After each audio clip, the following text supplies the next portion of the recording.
We're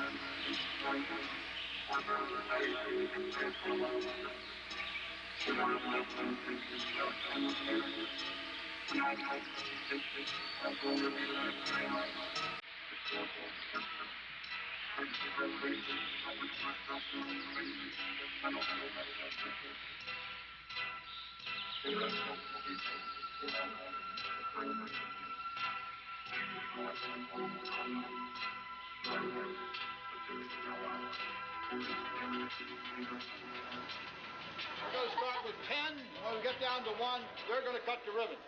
10. Baltimore is changing. And if you think it's finished, it's never finished. It'll never be finished. Pratt Street will look different. 9.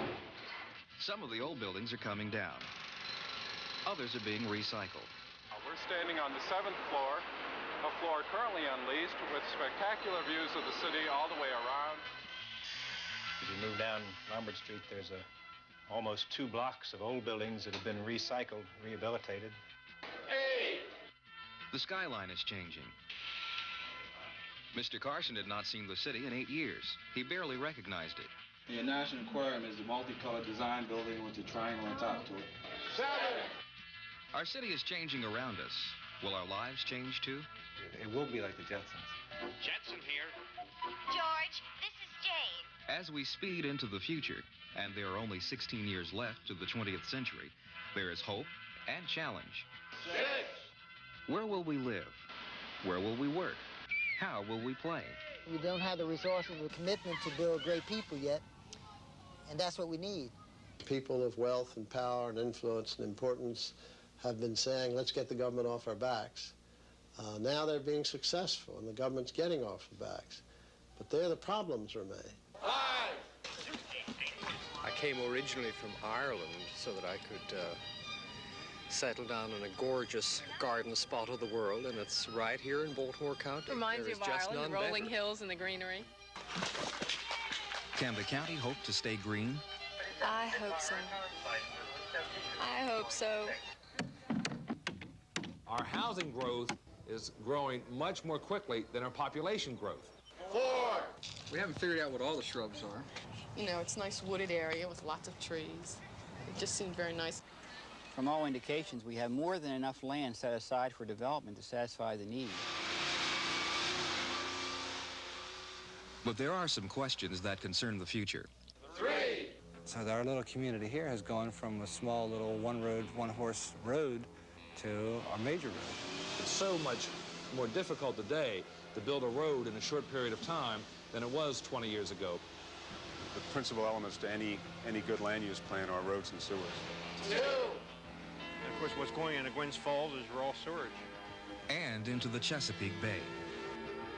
The Chesapeake Bay is unique. Every nation in the world would like to have a Chesapeake Bay. Every state in the Union would like to have a Chesapeake Bay. We have it, and we use it for a sewer. 1. Stay with us and we'll tell you what to expect from Baltimore in the year 2000.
In 1968, you would have seen the old piers here going up to Pratt Street. Pratt Street was 9 lanes wide. There were some sheds and vacant warehouse-type buildings along both sides, along Pratt Street and Light Street over there.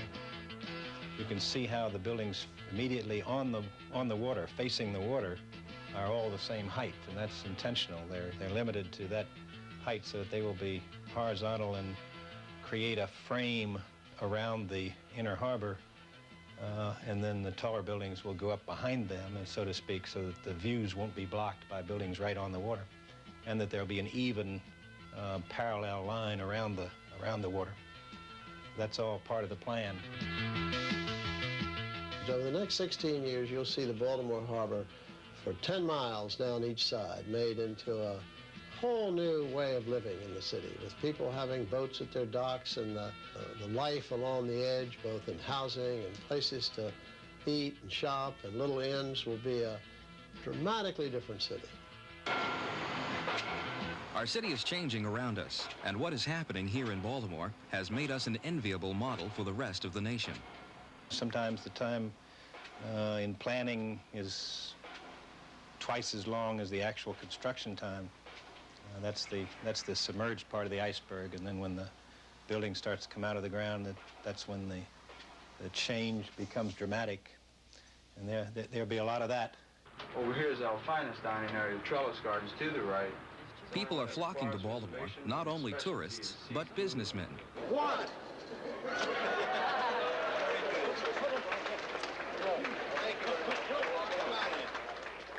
Trade shows like this one, the largest of its kind, are booked into Baltimore through the year 2000. To accommodate these visitors, over 5,000 new hotel rooms will be built in the downtown area alone. Marianne, it's no good to use the step and repeat command to automatically insert the columns onto the system. In state-of-the-art trade shows like this Architecture and Engineering Systems show, you sense that not only will our city change, but the very nature of work in Baltimore will change. Well, once again, the fear of layoffs is sweeping through Bethlehem Steel, Sparrows Point. Yes, Al, the employees got the word from their supervisors. The Baltimore works will be phased out. When the plant closes today, and when this final Monte Carlo rolls off the line, the plant will begin to take on an... Well, you probably still can go to school and have a job, but your job may not last your lifetime. And that's the problem. It's anticipated that individuals now will be changing jobs 5 to 8 times within a lifetime. We're really stepping into the 21st century. New technology, robots, programmable controllers, a lot of automated equipment, and we need a well-trained, well-adaptive workforce to meet these challenges in the year 2000. Change is coming fast, and we have to start preparing for it now. The General Motors Broning Highway plant is retooling for the future, and the computerized robots are already here. It's brand new to me. You know, sometimes, you know, at first, when you first hear it, it gets kind of scary. You say, wow, them guys talking about robots going crazy and stuff, man, you know. It makes you a little leery. But like I say, it's new technology. We know that automation is in, so you got to go along with it. Essex Community College. GM workers are learning how to accept robots as their work partners. On a constant basis. We feel, too, the robots are going to take over a lot of jobs that a lot of members didn't want to work down there, especially in the body shop and paint area, where it was a lot of heat, a lot of frustration. You had to wear certain safety clothing and goggles for protection, and robots will eliminate this and hopefully make the place a better place for a lot of our people to work in. If it wasn't for the robots coming here, there would be no General Motors plant on Broning Highway, and therefore no jobs for these 3,200 people. So I think it's a matter of, we really didn't have a choice, so let's learn to live with what we've got, what's coming. We realize we're going into some state-of-the-art equipment in the plant, and there's going to be a lot of changes. We got a new plant, a new product, and to make everything go, I think both the corporation and the union realize that their most important asset is our people, their workforce. The key to this whole thing, for the success of both union management and everybody at the Baltimore plant, is going to be the people. We're all in this together, and we see the year 2000 as a bright future for us. We're just we're taking that first step right now. Now, this is all the construction work that we do, and it's doing this in about 30 seconds, but it took us about 2-3 hours to do this drawing. I've been unemployed since last October. For others, the transition has not been so smooth. I was employed in a blue-collar job, which is very high-paying, and when I was laid off from that job, I couldn't find work anywhere else because nobody wanted to hire me because I earned a high wage and I was subject to recall. So I found that, you know, I did have some skills. Nobody wanted to hire me, so I realized that I had to acquire some new skills to, you know, make myself marketable and able to be reemployed. A purchasing clerk, a computer operator. 700 people are retrained here each year. You know, right now, this is all, you know, tentative. You come here, you try and do the best you can to pick up a new skill, and then when you leave here, most of the people haven't been getting jobs, you know, so it's something right now where you hope, but, you know, we don't bank on it yet. Graduation day for Loyola College. 900 students are about to face an uncertain future. Oh, it's scary. You can re-educate people who have an education, and you can retrain those who have some sort of training. But there is a growing population that could miss Baltimore's future entirely. The gulf between the haves and the have-nots in Baltimore is growing so wide that after a while, Baltimore will be mostly have-nots. Where a kid can't read or write or see the importance of reading and writing or add and subtract except to play a number. You know, he knows how to box, but he doesn't know what else to do with arithmetic. Then there won't be a meaningful opportunity for them to understand our world and for us to understand their world. Yeah. And so when they stand on the street corners, snatching pocketbooks, getting high, going to discos on the weekend, and being unemployed, our tendency will be to blame them for a condition that through our ignorance and neglect, we help to create. And we have to get over that. You know, that's, the year 2000 won't appreciate that kind of attitude from us. The social problems for the year 2000 could be starting here with inadequate housing and poor education. And so now these people have idle hands. They're in the devil's workshop. And they will think of ways to survive that don't have anything to do with the American way of life, unless we have the foresight to include them in the productive part of America. But you know, people fight that. They said, oh, we don't want to give these lazy people anything, or they think of race or class names. Let them get it the way we got it. But they forget how they got it. They got it from scholarships and loans, from decent families that these kids don't have. We're not ready to settle for a third-class civilization. We're not ready to ignore these human needs. So that the pressure is increasing, and I think in small ways being responded to. James Rouse is thought of as the builder of Columbia, the inventor of the shopping mall, and the father of Harbor Place. He is also a man of extraordinary vision. In 1982, he formed the Enterprise Foundation and the Enterprise Development Company for the sole purpose of addressing what he saw as an increasing social pressure. The Enterprise Development Company is a commercial, for-profit real estate developer. Its job is to make money in real estate development, just like the Rouse Company. But this time, all of its earnings, instead of going to the rich, go to the Enterprise Foundation and out to housing for the poor. This is Brown's Arcade, a collection of small shops and restaurants. It is an urban mall that has been built by the Enterprise Development Company. Profits from this project will go directly to the foundation to upgrade housing like this in Butchertown. There are other housing plans for the poor, but what makes the Enterprise plan unique is that money comes from private, not public sources, and it covers more than housing. We set up the foundation for that purpose of going into cities across the country, finding neighborhood groups that are working with housing for the very poor, poverty level poor, incomes under $9,000 a year, where nobody works, and to try to rehabilitate that housing into fit and livable housing. And on the way through, while doing that, to become acquainted with the families, their problems, and to work with them to create new structures to deal with health care and jobs and job training and education and programs that really got to the deep human needs of the poor. We will measure the success of our society by the level at which we have made people productive. Year 2000, I'll probably have my children visit me, be riding on a boat. Yeah, we've seen these kind of things before. For a while, the prediction was that we'd be harvesting the oceans, and the idea was that we'd all be like Jacques Cousteau, and there'd be these bubbled cities under the ocean, and like Captain Nemo and that sort of thing. And then the idea was we'd have big desalination plants, and that would be the key to success. But What they forget all the time, the proponents of these schemes, is that they tend to be, they forget about who's going to pay for them and whether they're going to be cost efficient or not. You can do all kinds of things. You can dome over an entire city if you want, like Buckminster Fuller wants to do. The idea isn't as far-fetched as it sounds. We could build a dome over the whole city. This would eliminate the need for a new stadium, and it would never rain on the Orioles. Will we all own airmobiles? Will we work out of our homes? Will crab cakes come in capsules like space food? We will find out next on Baltimore in the year 2000.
The ideal situation probably is to have your own lawn and your own piece of property.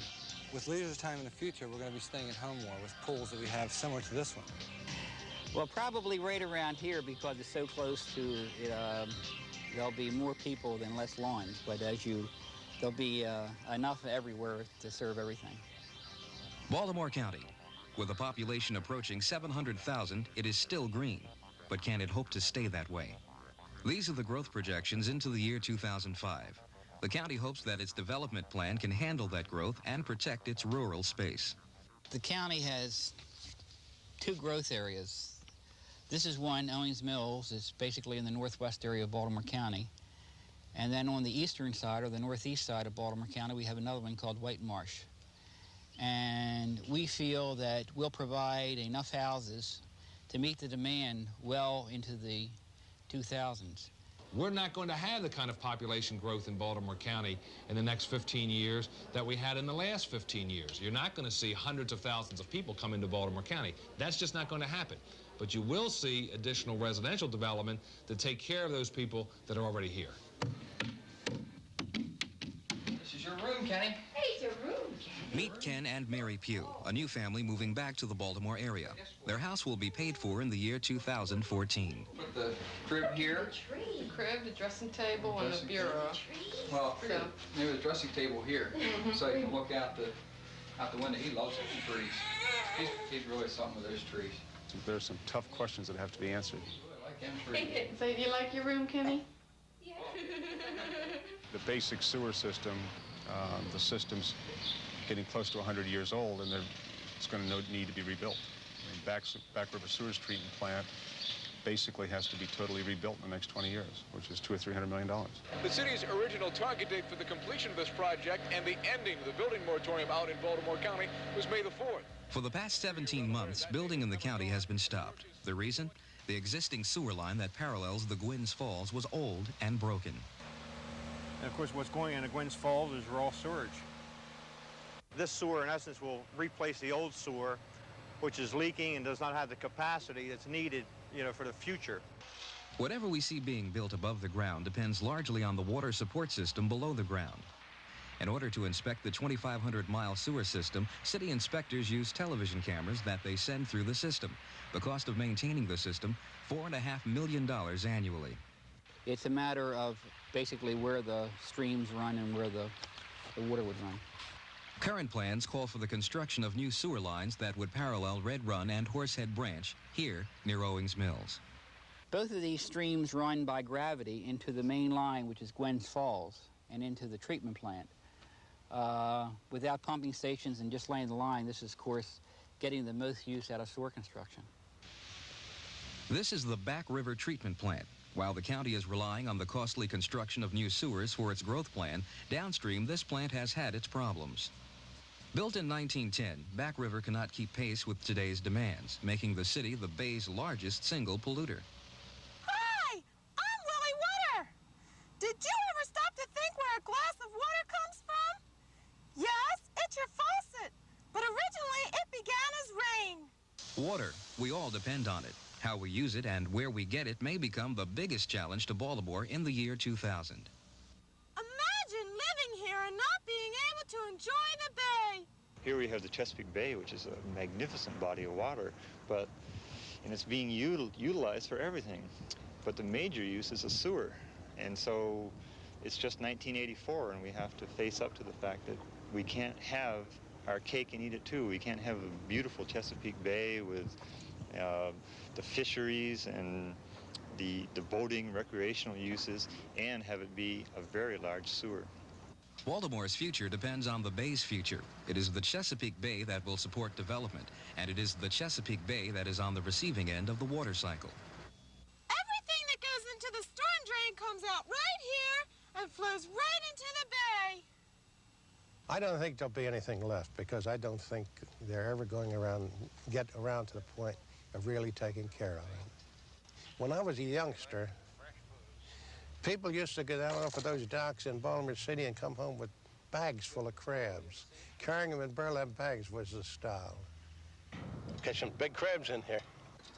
Norman Jubb is the secretary for the Watermen's Protective Association. He's pessimistic about the Bay's chances for recovery.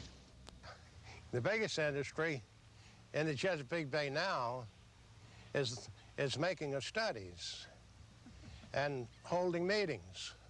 The Bay and its problems have been studied and analyzed by the best scientific minds in our nation.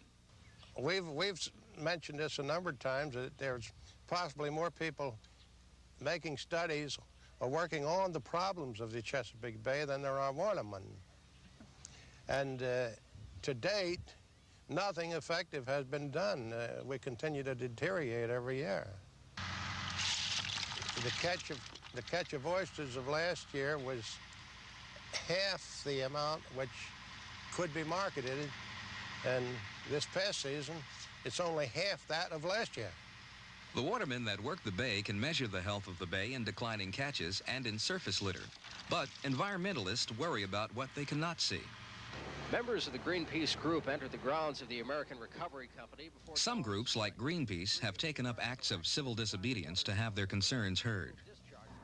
That's the discharge we tried to plug up last spring. Well, you can see here, this is the buoy that talks about the contaminated water in this area. They've had to put this up because of the acid in the water. It says contaminated water on it. I think the Bay will continue to decline unless the state takes immediate measures that are things that are within their power that aren't going to ruin anybody. Industry surrounds this part of the Bay. Heavy manufacturing, petrochemical, pesticides. I think that we're not asking them to shut down. We're not asking them to go away. We, as environmentalists, we're asking them to be responsible for their waste. Well, I'm one of those that are very optimistic. I think the Bay is a very strong piece of environmental work and is very resilient. And despite what we're doing to it, I think it's going to be very healthy. I think we're learning a great deal about all the various pieces of the ecology that have to work in balance with each other. And we're probably just in the infancy of learning all that. But that I think that this direction they were going right now toward cleaning up the major pollutants, I think, is clearly going to help us. And I think the bay will survive, and I think all the ecology and the fish and the wildlife and everything else will come back. 557, 125. The technology that we now use for fun and is just now beginning to be applied in some businesses will be applied to the challenges that we will face as we approach the next century. 149, 2291. Yeah, there'll still be crab cakes. There'll still be the bay. I think in some ways it'll be a better city. But as the technology gets more sophisticated, will the promise of an easier life come true? Equals overflow. It's funny if you ask about technology and whether it will create more leisure time. What happens, it seems to me, is that technology robs you of your leisure time, not because it doesn't, not in the work environment, but as you fill your life with technological toys, you spend most of your time repairing them. And one of the interesting comments on what the world of 2000 is going to be like, everyone's going to stand in line. Stay with us.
If the city loses sight of the neighborhoods in the rush to build the buildings downtown, the city will have no future.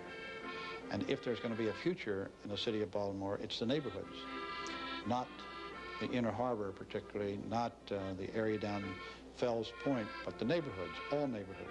I think you can see by the end of the century a city of villages as it now is, but enormously strengthened villages with the development of a state of mind in the city that the bad housing occupied by very poor people with little or no attention is unacceptable, socially, economically, politically unacceptable. And therefore you'll see more and more new systems, structure, financial resources changing that. Thanks for watching.